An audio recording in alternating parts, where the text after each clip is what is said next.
एक पुराना अकेला घर। रात चांदनी में नहाया एक जर्जर अकेला घर, मानो किसी भयानक रहस्य को छुपाए बैठा है।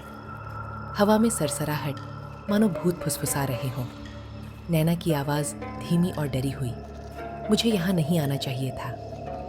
नैना अपने फोन से रोशनी करती हुई घर के अंदर प्रवेश करती है। धूल और मकद्दी के जाले हर जगह हैं। नैना स्वयं से, हेलो, कोई है?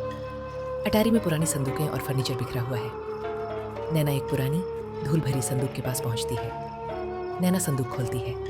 उसके अंदर एक शानदार काला गाउन रखा हुआ है। गाउन पर जटिल कढ़ाई है और ऐसा लगता है मानो वह खुद ही सांस ले रहा हो। नैना कितना सुंदर। जैसे ही नैना गाउन को छूती है, उसे एक ठंडी लहर महसूस होती है।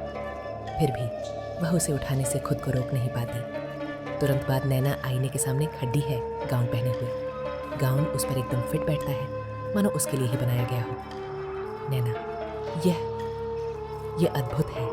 अचानक कमरे की बत्ती टिमटिमाने लगती है। आईने में नैना की आंखों का रंग बदल जाता है, गहरा और भयानक। आईने में नैना, भयावह आवाज, अब तू मेरी है। नैना आईने से दूर हटती है, डर से कांप रही है। नैना, ये क्या हो रहा है? कमरे में चीजें हिलने लगती हैं, हवा और तेज हो जाती है। नैना भागने की कोशिश करती है, लेकिन गाउन उसे जकड़ लेता है। नैना अब घर में नीचे है, गाउन पहने हुए। उसकी चाल बदल गई है, उसमें एक अजीब शक्ति है। नैना, भयावह आवाज, अब इस घर में कोई और नहीं आएगा। घर का दरवाजा खुद ही बंद हो जाता है। खुलासा, थोड़ा, और बाद एक पुरानी तस्वीर दीवार पर लटकी हुई है। तस्वीर में एक महिला वही काला गाउन पहने हुए है। उसकी आंखों में वही भयानक चमक है जो अब नैना की आंखों में है। तस्वीर के नीचे एक नाम लिखा है, अनाहिता। अनाहिता, भयावह आवाज, हमेशा के लिए। घर दूर से, चांदनी में सन्नाटा और गहरा है।